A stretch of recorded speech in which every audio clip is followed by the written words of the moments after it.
NATO is set to take over the coordination of arms deliveries to Ukraine from the US this week. I expect that ministers will approve a plan for NATO to lead the coordination of security assistance and training to Ukraine, Mr. Jens Stoltenberg told reporters on the eve of a two-day meeting of NATO defense ministers in Brussels. This is not just a major development, but also a dangerous one. At the start of the conflict in Ukraine, NATO stressed that it, as an institution, it was not supporting Ukraine, but rather that it was individual NATO members who supported Ukraine. This was stressed to prevent the impression that NATO was at war with Russia. Now, with NATO consciously taking the decision to organize weapons deliveries to Ukraine, as well as training of Ukrainian troops, it can no longer claim it is a neutral party. In other words, the NATO plans effectively means it has officially announced it will join the war in Ukraine. With Ukraine struggling to make progress in the war and having lost 23% of its territory, without external support, Ukraine cannot alter this, and this means we are quickly heading closer to a continent-wide war. This week has seen a lot of social media chatter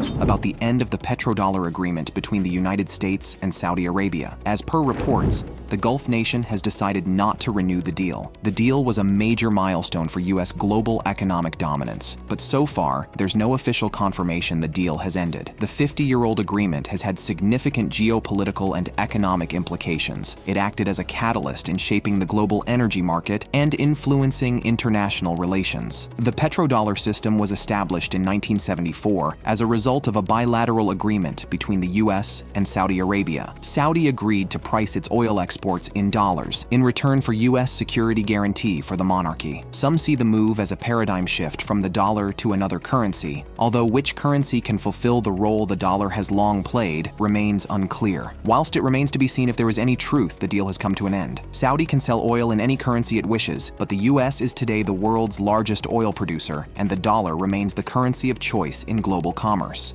Dragged down, in important part by disapproval over the U.S. position on the Gaza war, the popular image of the United States abroad has declined over the past year, according to a new poll of public opinion by the Pew Research Center. The survey, the latest in an annual series that dates back more than 2 decades, found that international confidence in U.S. democracy has fallen. Confidence in the U.S. president's stewardship of international issues fell in most countries, polled in double digits over the past year, with the presidential elections due in November expected to be even more contentious than the previous one. U.S. soft power seems to be in terminal decline. This comes after its hard power was humbled in the mountains of Afghanistan. It's not surprising many in the U.S. are pessimistic about their country's future prospects, with the world no longer having confidence in the U.S.